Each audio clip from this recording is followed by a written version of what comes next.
for you on how you can address accessibility in your course design. Before we do get started, though, I want to make a disclaimer that I do not profess to be an accessibility expert. However, in my quest to become more knowledgeable about accessibility, I've learned a lot of tips along the way, and I'm hoping to share some of those tips and practices with you today.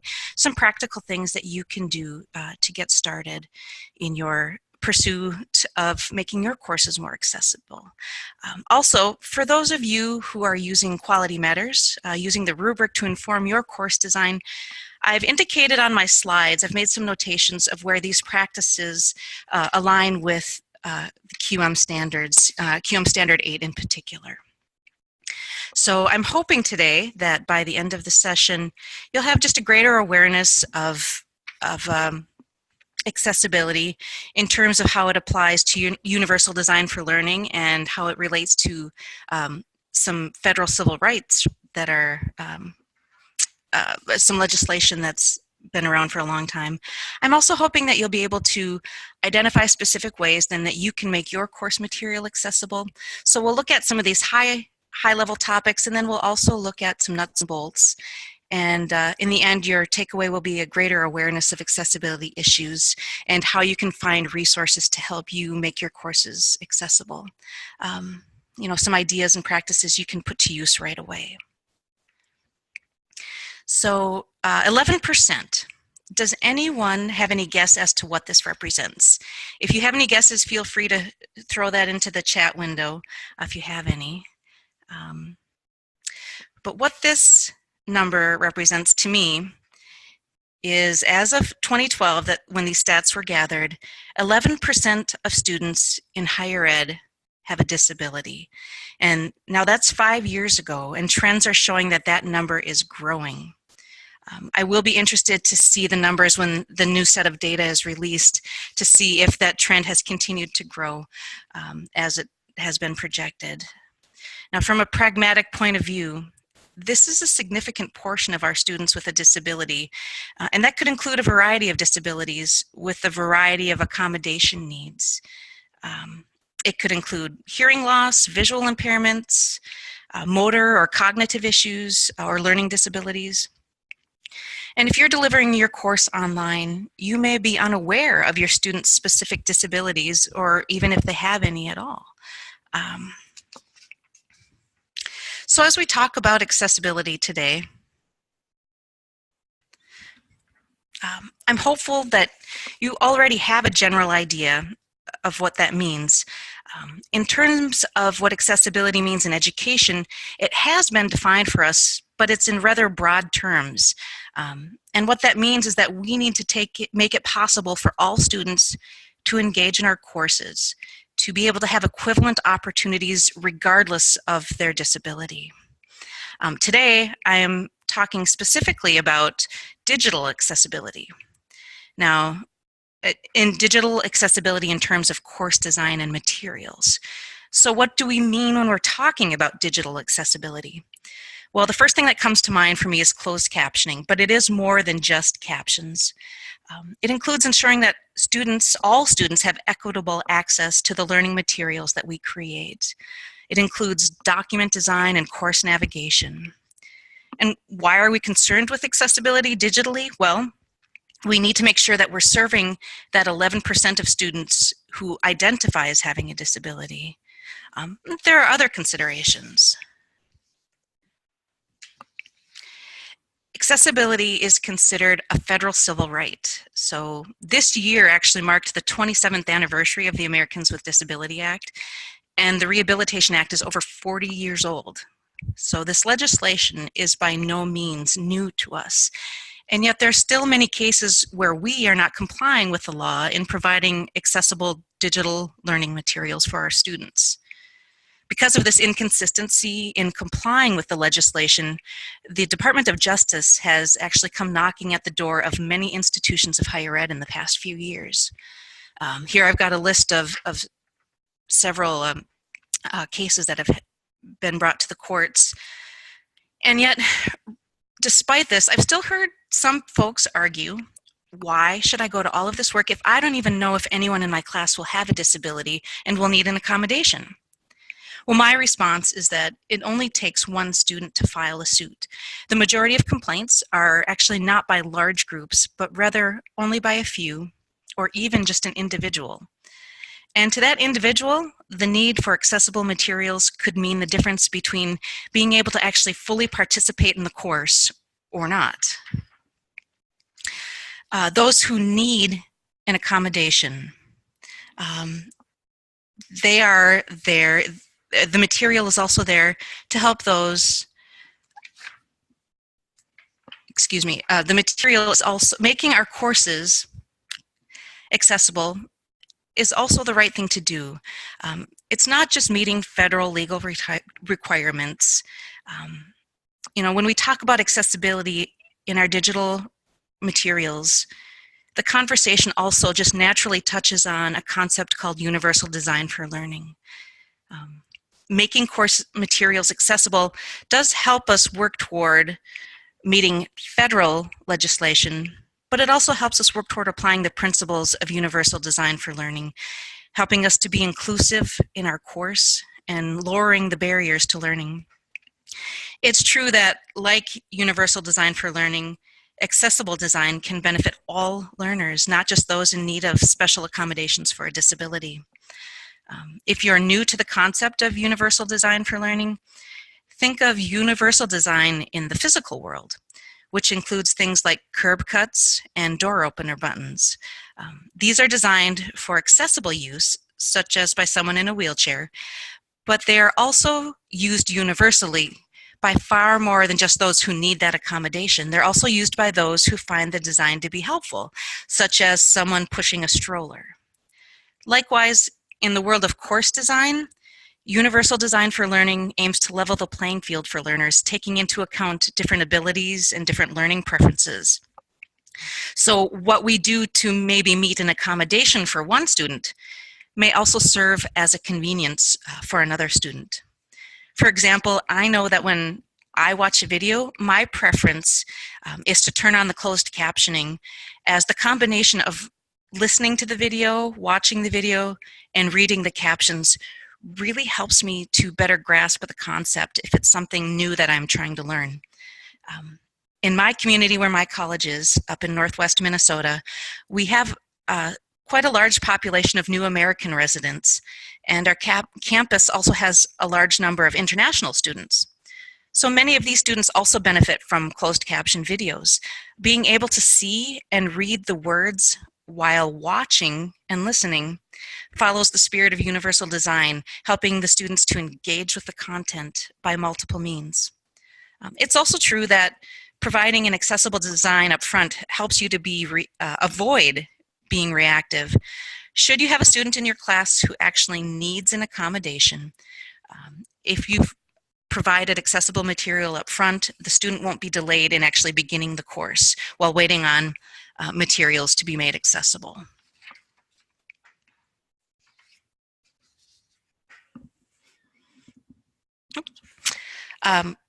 So for those of you who are already familiar with Quality Matters, Standard 8 from the QM rubric should come to mind when you're thinking of accessibility and universal design for learning.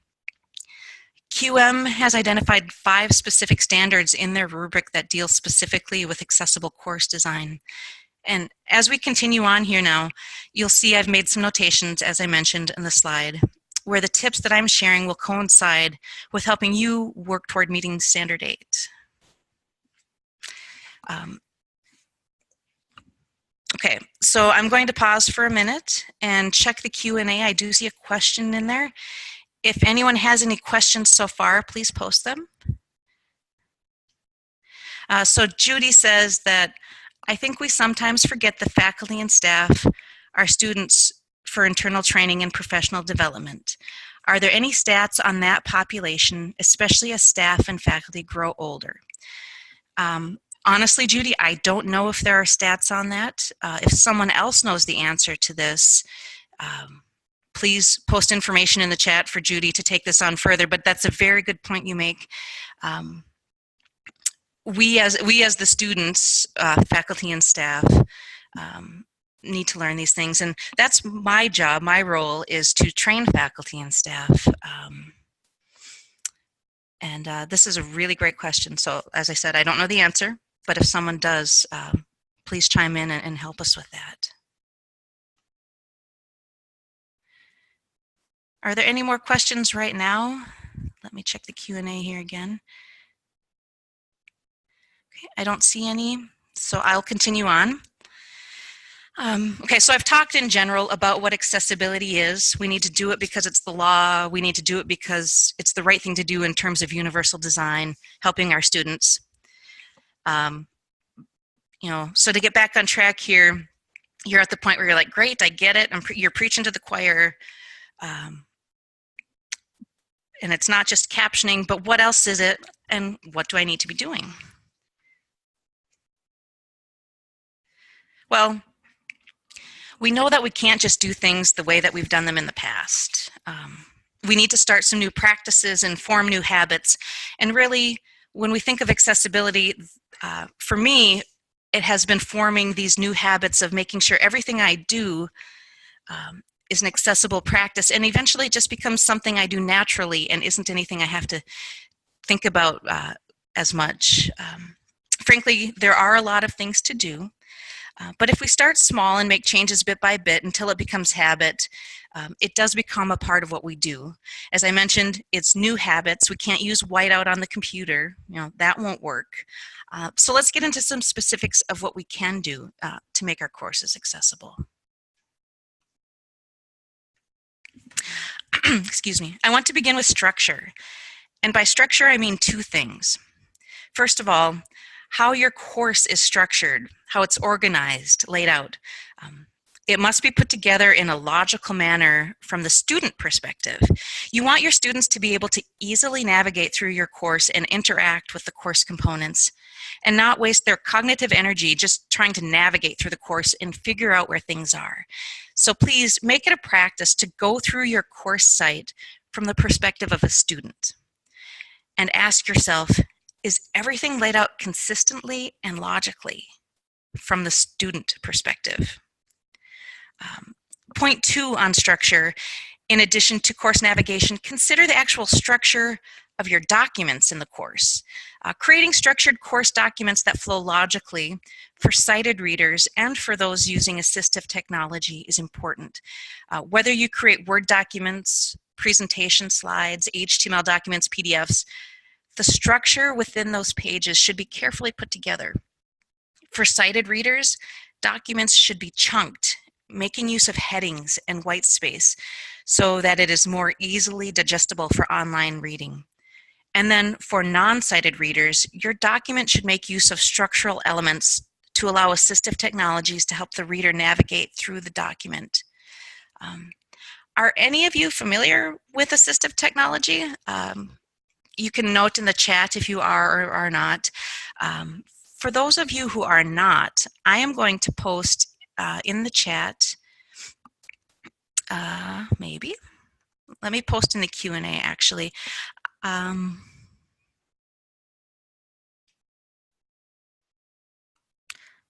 me see, I'm find the chat window here.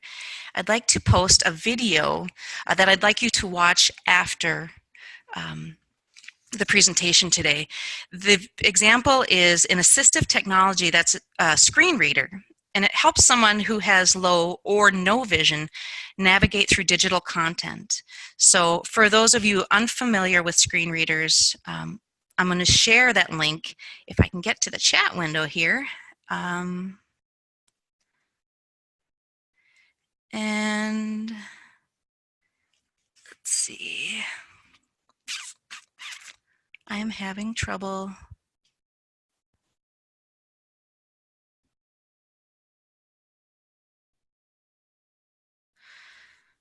Here we go. Get into the chat. There we go. So in the chat is a link to this video, and I would appreciate it if you watch it. It's about 7 minutes long, so we're not going to play it now. But I think you'll find it quite enlightening in terms of what it's like to use a screen reader and why it's important to consider the structure in our documents and some of the tips I'm going to be talking about here.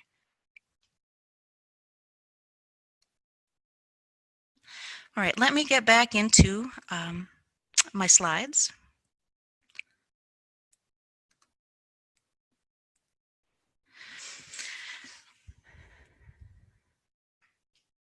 Okay. When you are creating documents, such as your syllabus, make sure you build structure into your document. In Word, use the built-in tools for creating headings and use numbered and bulleted lists when you need to make a list. You can find these tools in the ribbon to format your document using the headings and lists tools.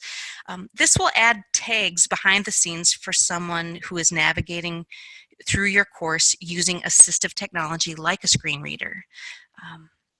Heading levels allow readers to skim materials and jump to the section that they wish to read. Headings and lists are important for sighted readers as well to break up and chunk the material for easier reading on screen. They are vital for non-sighted or low vision readers who are using assistive technology. As I mentioned, that technology will use the behind the scenes tags that are added when you use the headings and lists that are built in to help the reader. They can use it to move through the pages or jump to particular sections of the pages. I used to be guilty of not using the built-in headings tool in Word. To create headings, I would increase the font size and bold it, maybe throw in a splash of color. But I've since learned that the importance of heading tags makes that document usable for someone using assistive technology. So in a tip sheet that I've put together, I've provided some direction on how to use and customize heading styles if that's not something you're comfortable doing in Word. The tip sheet will be provided in the resource site after the presentation. Another consideration when creating documents in Word is spacing.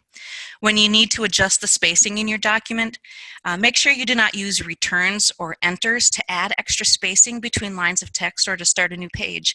Rather, use those built-in spacing tools, the breaks and layouts, and this will allow you to create breaks and adjust spacing in your document while also putting in tags and important information for someone using an assistive technology. Additionally, if your Word document is long, I recommend creating a table of contents to allow readers to more easily navigate to particular sections within your document. If you have already added heading tags, then within that longer document, those will automatically be added as items in the table of contents. There are do's and don'ts when creating tables as well. When you initially look at this table, you might not see what's wrong with it, but what it shows in the upper right side is a merged column. And this is something that I used to do quite a bit as well, but I've since found that it's not an accessible practice. It may be more aesthetically pleasing, but it will not give a proper reading order of the table for someone who's using a screen reader. So when you're creating tables, do not merge or split cells, but do designate column or row headers, do repeat header rows, and be sure to add alternative text stating what the table represents so that someone using that assistive technology can decide if they should tab through the table or if they want to skip it. Just like a sighted reader will quickly scan a table before deciding to read through it. All of these things will help someone navigate when they're using assistive technology like the screen reader. Again, I've included the specifics of how to do these things in the tip sheet that will be available in the resource site. I see quite a few questions in the Q&A, so I'm going to take a look here. The first question says, I believe we need to work closely with our accessibility and disability offices. For some of the standards, I found it takes all of us working together, instructor, designers, and directors of disability services. Are there colleges that do not have someone within their institution who are specialized in helping disabled students? Yes, I believe there are some colleges, especially smaller colleges or two-year colleges where staffing may be limited. There definitely are folks who are not necessarily available to help faculty But in a case where you do have, all campuses should have an accessibility office, but usually they're there to help students meet the needs. If you have instructional designers or technology trainers on your campus, they're often the folks who can help you understand how to do some of this.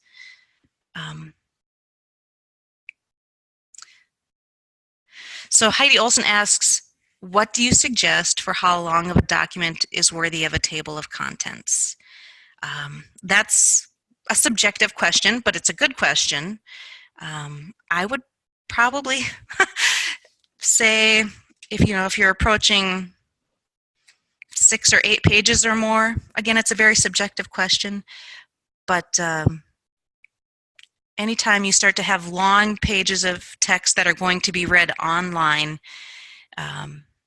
it's more fatiguing often to read online than in paper. So usually when I get over 5 pages is when I add a table of contents. But I don't know if there's actually an official recommendation, Heidi. It's a good question. There is another question here that says, do you know whether these screen readers work on web pages such as Google Docs? We use this a lot rather than Word. And the question is yes and no. So screen readers do work on web pages such as Google Docs. However, in Google Docs, you need to make sure you're doing the same things as in Word. In your toolbar in Google Docs, there are ways to add headings and do the formatting, and you need to do that as well. It will put in that tag in the background.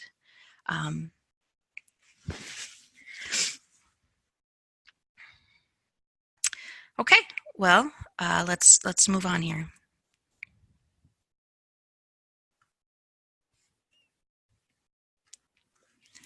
So the next tip item I'd like to talk about is font. There's so many choices, hundreds. And if you're like me, you spent far too much time playing around with different font types. It can be a lot of fun. And it's not that I'm not recommending to not try different font types, but I do ask you to take into consideration, there's a general rule for material that you expect to be read online, and that's to use sans serif font. Sans serif fonts are generally considered to be easier to read when reading long block of text online, such as several paragraphs. Sans serif fonts include fonts like Arial, Helvetica, Tahoma. If you're going to have long blocks of text, it's recommended that you avoid using the fancy fonts, the serif fonts, which means avoiding the use of Times New Roman or Bookman. I'm also a big fan of adding color to documents, and I like to change the color of my text at times. Color can really add a lot of visual interest to a course, but please be careful when you consider the colors that you're going to choose. Be mindful of using sufficient contrast. Poor contrast can cause fatigue for any reader online and make it especially difficult for a low vision reader. So you might ask, how do I know if I have sufficient contrast? Well, one trick is to check the readability by printing the document in black and white. Of course, it's not always practical to print all your documents, and so I also suggest a more reliable check. There are tools that are developed for just this purpose. WebAIM has a great online tool called the Color Contrast Checker. You can use it to check the contrast of your back and foreground colors using the hex value of your color. Now you might say, how do I find that hex value? In comes a tool like ColorZilla. ColorZilla is a tool that can be added on to browsers like Firefox and Chrome. I use it when I need to determine the hex value of a color. It's really simple. So I would recommend you use those if you are a color person. Additionally, there's people with low vision and no vision, but there's also folks who have some form of color deficiency.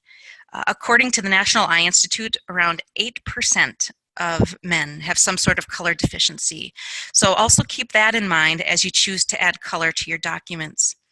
If you do use colored font, make sure that you've got sufficient contrast and also that you're not using color as a sole means of emphasis.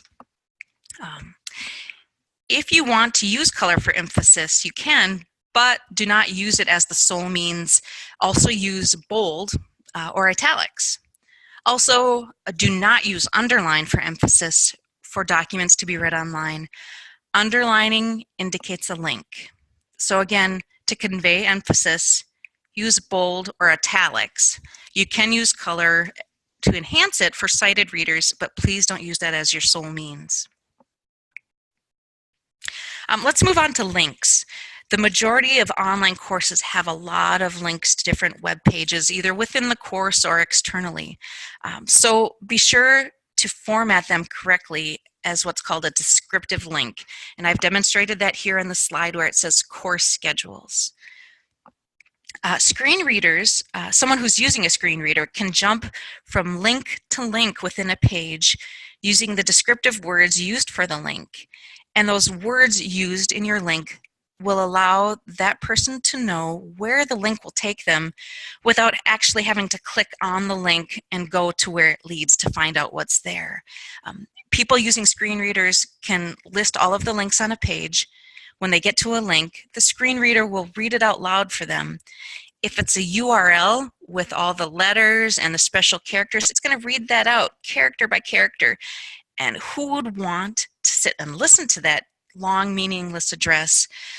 But additionally, they'll likely not know where they're going and have to click on it. So make sure that you're using descriptive links. And they're also more readable for sighted readers. Make sure that the descriptive links you use are meaningful. Avoid using the words click here or read more for your links. Generic links like that don't tell someone where the link will lead them. So if someone using a screen reader has pulled up a list of links and they all say click here, read more, they will not know where that link takes them and they'll have to actually click on it to find out. If you have a document that's going to be read both online and printed, you can still include the URL address, but put it in parentheses behind that link that descriptive link you've made. Likewise, if a link opens to a PDF document or a video, it's also a best practice to include that notation with the link so someone knows that it's not going to a website, it's opening another document, or it's opening a video, and how long that video will be so they can decide if they want to watch the video now or at another time. Images. I'm a big fan of using images in a course. Add some pizzazz and interest. Can also be very meaningful and diagram a process, convey some emotion or other ideas. If you do use images in your course, please make sure that you add alternative text, also called alt text. This alt text is read out loud by a screen reader or assistive technology for someone who cannot see the image. The alt text is meant to tell the person what you're trying to convey in the image. So alt text should be concise, but it still needs to be descriptive enough to explain what the image represents. If the image is not a diagram, but rather something like a picture of people or an event, make sure it has a personal focus and emotion so that, again, they can feel what you're conveying.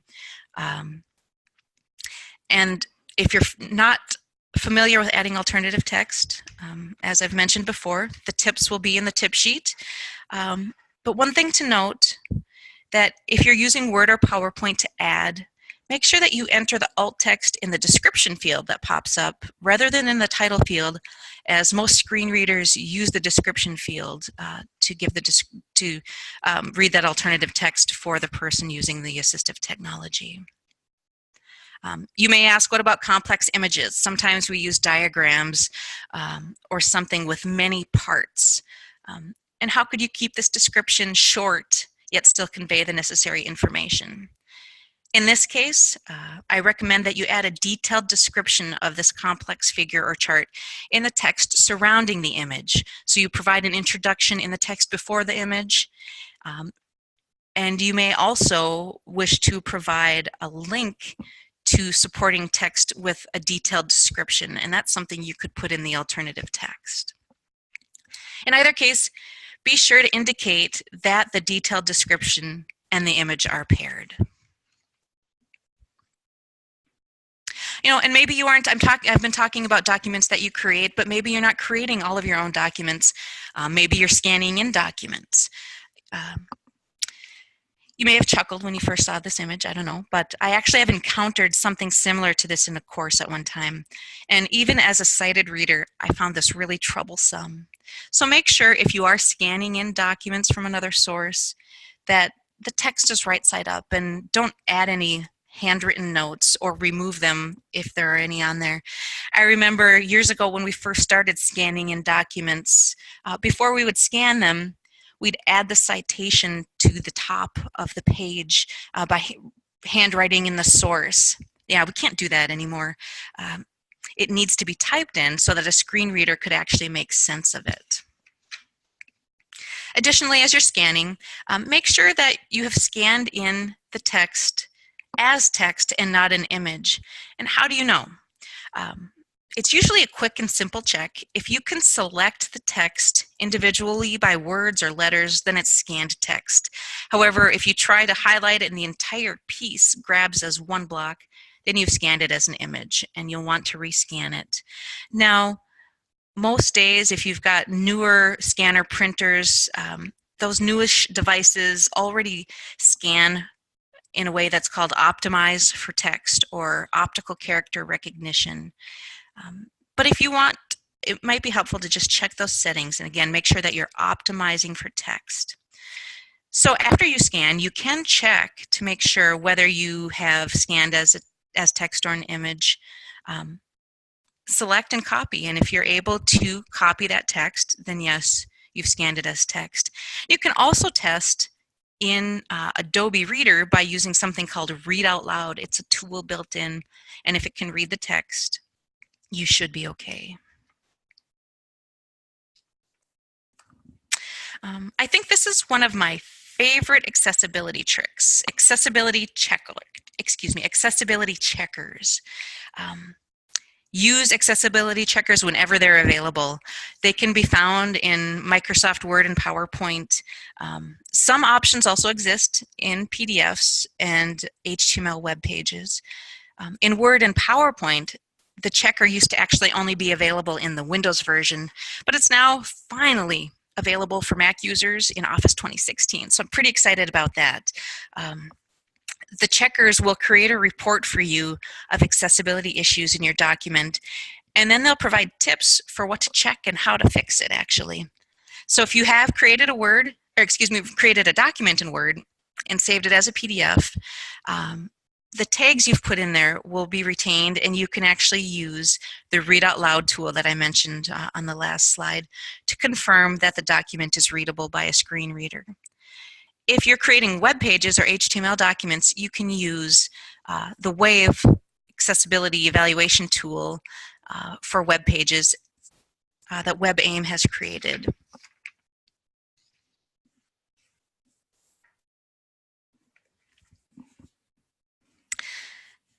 For those of you who are using Quality Matters to inform your course design, this next one here is a quick fix, it's a quick win, for standard 8.2,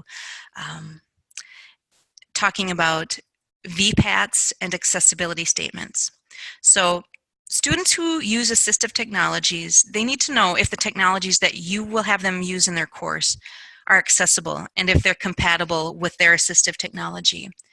Now, you can find this information in something that's called a VPAT, a Voluntary Product Accessibility Template, or in an accessibility statement. These are statements created by the developer of the tool that you're using, and they provide relevant information on how that product or service claims to conform to the Section 508 accessibility standards. For someone who is accustomed to using assistive technologies, that document can help them know how the technology in your class will interact with their assistive technology. You can often find VPATs or accessibility statements for various technologies right on the product's website. Sometimes I'll perform a Google search and use VPAT and my search term or technology in there. If neither of those produce results for you, you can actually directly email the product vendor or creator, use their contact information from their website, and request that information.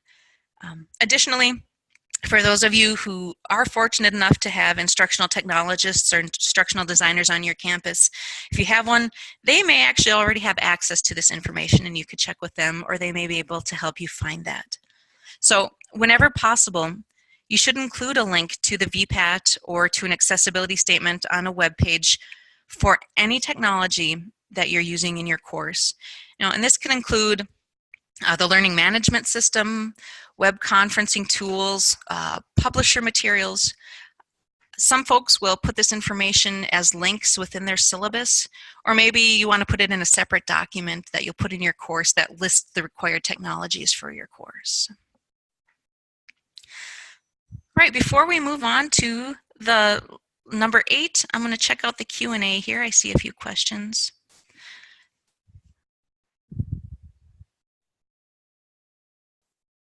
So there's a question, is the PowerPoint you are presenting incorporating technologies to increase its accessibility? Can your PowerPoint serve as a guide to good practice? I guess I'm not totally sure of what you mean by the question here. I suppose as a guide to good practice, I'm talking about different tools that you'll use to create materials for your course. I have tried to make this PowerPoint itself accessible, but I'm not necessarily promoting any specific technologies. I hope that answers your question. If not, please ask again. Someone has asked, what is the effect of using color adjustment tools and settings in a document if a student is already adjusting their computers for high contrast or low vision? That's a technical question that I really don't know the answer to, but it's a good question. If a student is in need of or has low vision, they're likely used to making a lot of adjustments on their computer. What you need to do is try to find the best settings that you can as a regular reader, and then from there, the student needs to make adjustments on their own computer. I'm not sure if that really answers your question, but I suppose it's also kind of a case-by-case question depending on how they are adjusting the settings on their computer.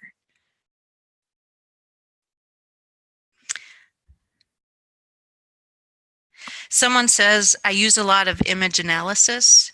Alt text is not enough. What suggestions do you have for actual analysis of images like in art history? That's a great question. In that case, it would be like the complex images diagram that I showed.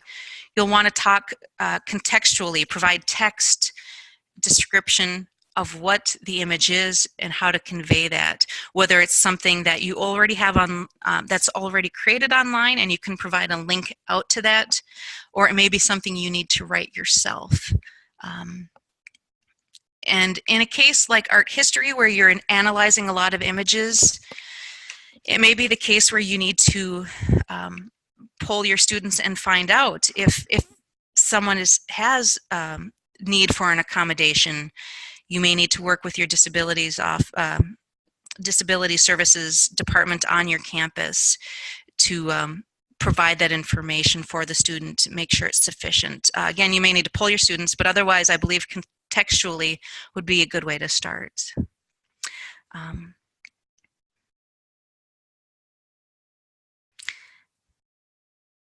Someone noted that they have an accessibility checker in their learning management system, and that's fantastic. I don't believe they all do.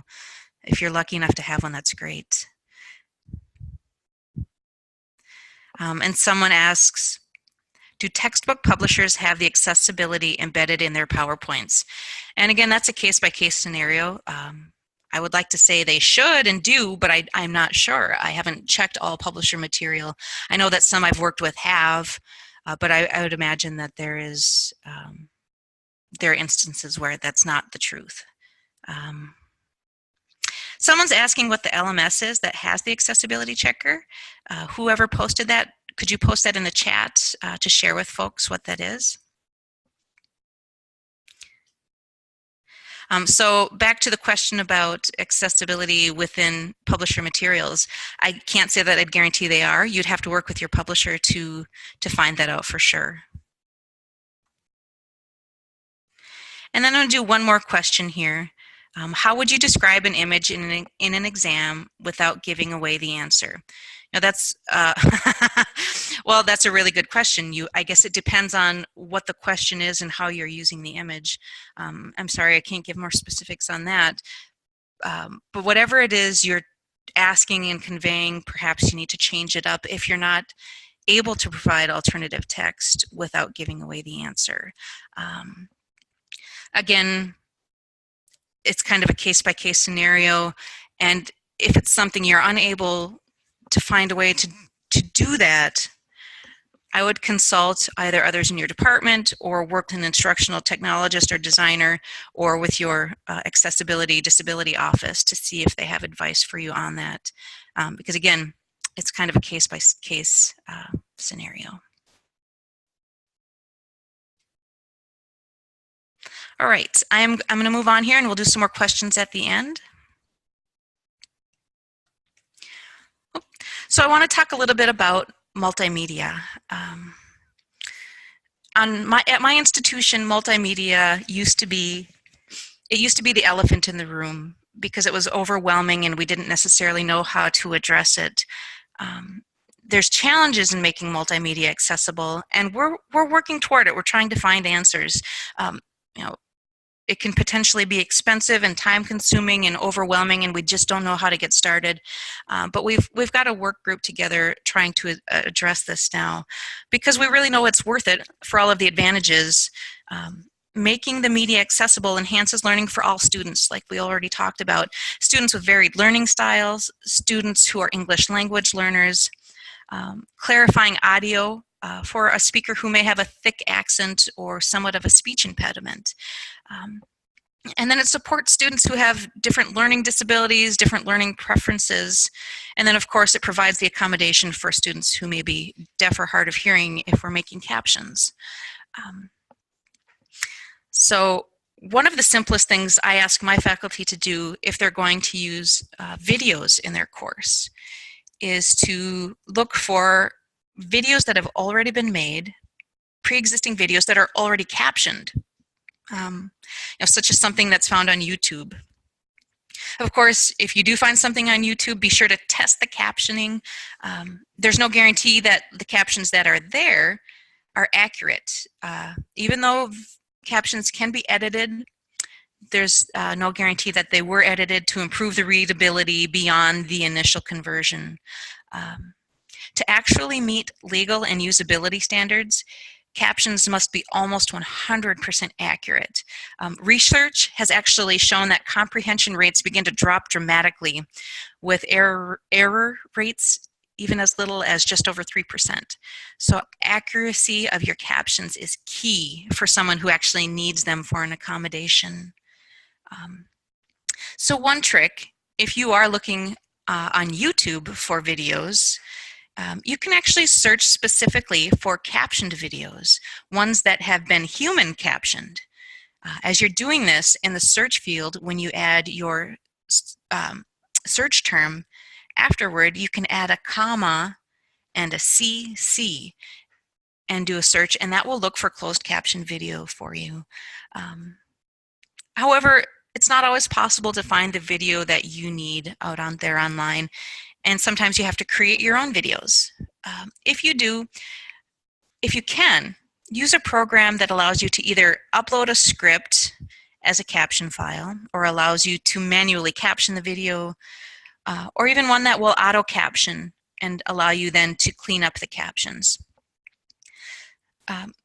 Such options exist in tools like Camtasia, Panopto, Kaltura Media Space, Screencast-O-Matic, YouTube. These programs all provide some sort of captioning tool, whether it be to upload that script. Or many of them do have auto captioning where they're mechanically captioned, and then you can go in and edit those captions so they are accurate.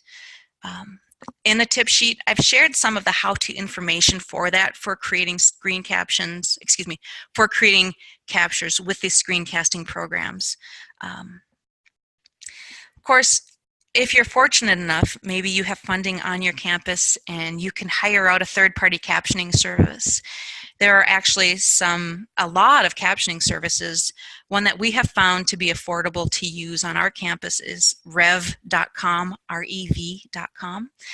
But there's also captioning services like 3Play Media, Automatic Sync. There's a lot of providers out there in the field. And some campuses do have support folks who can assist you with your captioning. You may be fortunate to have a system in place where the captions will be created for you, or maybe you have a support person on your campus who can train you and assist you in learning how to caption videos yourself. But if you have never tried captioning your own videos with some of these programs, I encourage you to give it a try. Find out what processes are available on your campus, but don't be afraid to try it yourself. Whatever your situation, creating captions yourself is becoming easier and easier with the tools we've got out there. They're continuing to improve. And once you give it a try, it's not quite as daunting as you may think. So I also want to point out that there are a lot of self-help resources available out there as you work to make your courses accessible and hone your accessibility skills. You can do some Google searching if you like. There's a lot of resources. However, I have found these resources that I've listed here to be most helpful for me as I've been learning about accessibility. Portland Community College has some phenomenal resources on their website, as does the University of Minnesota and the University of Washington, as well as WebAIM. I encourage you to take your approach to accessible course design one step at a time.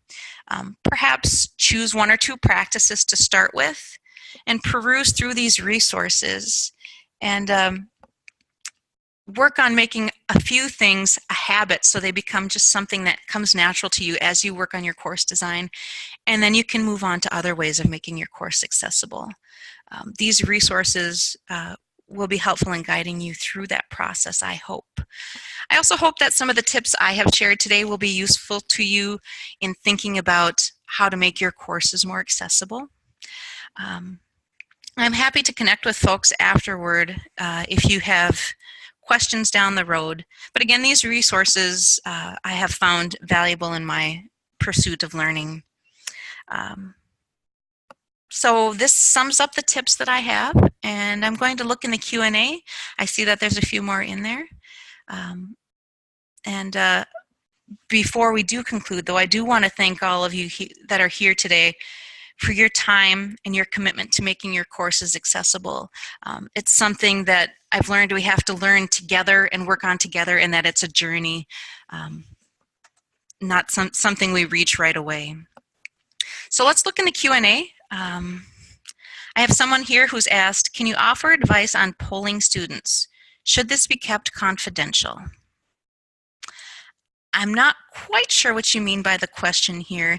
If you mean polling students if they have a need for an accommodation, if that is what you're talking about, then absolutely yes, it needs to be kept confidential. If you are talking about polling in a software such as Zoom that we're using today, I think that's different. I hope that answers your question. Folks can chime in either on the answers or the chat here if someone has more advice on that question. Someone has asked, we have an issue with screen readers mangling algebraic equations. Is an MP3 reading of the images fully accessible? That's a great question, and I do not know the answer to that. We have an issue with screen readers. You know, and math in accessibility is, I took a webinar on that last week, and I've got another one coming up this week because it does present a whole different set of problems, and I'm still learning on how I can help my math faculty with that. But is an MP3 reading of the images fully accessible? I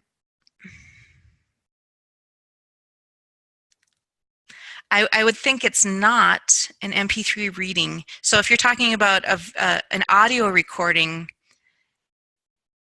I don't know that that's fully accessible because, again, it would need you would need a transcript of that MP3 reading itself.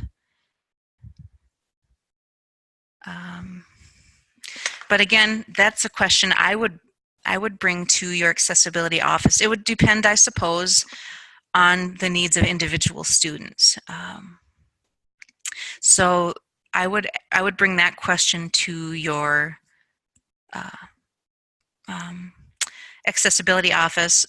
Also, some of the resources I've shared, these self-help resources, might be a good way of looking into that further. But my first impression is that you would also need a transcript of that MP3. Someone's asked, what is the current best practice for live learning sessions? Oh, that's a great question because they're a really great tool. In the case of this webinar, we've got someone who's captioning for us, right? Live captioning.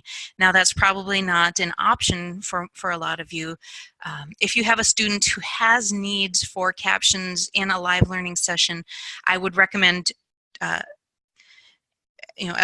a couple workarounds could be that you record the session and then it's captioned, but I don't know if that provides the same experience for the student. I'm not an expert in this particular question, and I would also recommend you contact your disability services office on your campus to ask if they have some advice for this, if live captioning is not available on your campus.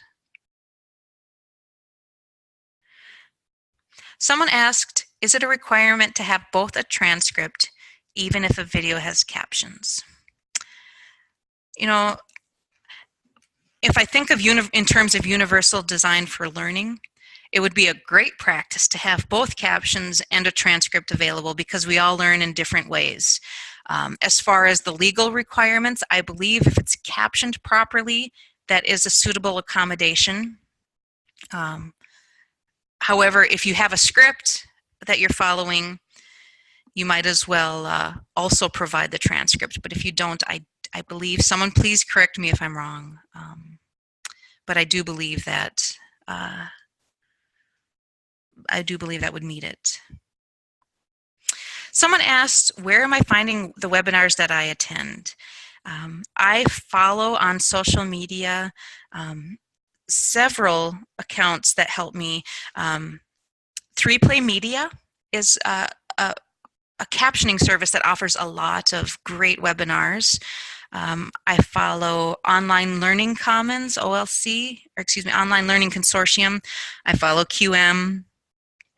I also follow Cheryl Bergstaller, and she's from the University of Washington. So if you look at that Center for Universal Design in Education link, they have great resources there. Boy, I follow so many different. I think the math seminar coming up, I would have to look. I don't remember who's offering that one. But a quick Google search could probably find it. But I encourage you to get out and follow some accounts on social media. There are a lot of blogs out there. There's a lot of groups out there that provide webinars and training on accessible course design. I took a MOOC a couple years ago from Portland Community College as well. That was fantastic. So check out these resources and see what they've got listed there. Catherine, I'm sorry, we're going to have to wrap this up right now. Okay. Thank you all so much for attending today. We appreciate your interest and we also want to thank Catherine for sharing her experiences with us. She's had some great tips to help all of us improve accessibility to our documents and our courses. So we just want to let you know we have a few learning opportunities coming up. We have a full 2-week online workshop that addresses accessibility and usability that will start on November 30th. And I will post a link to that workshop in the chat here. And that starts November 30th. And we also have a Winter Institute, which is a set of web conference workshops that will also address alignment. I know that's sometimes a big question when we're looking at our courses. So I'll post a link also to our Winter Institute in the chat here as well.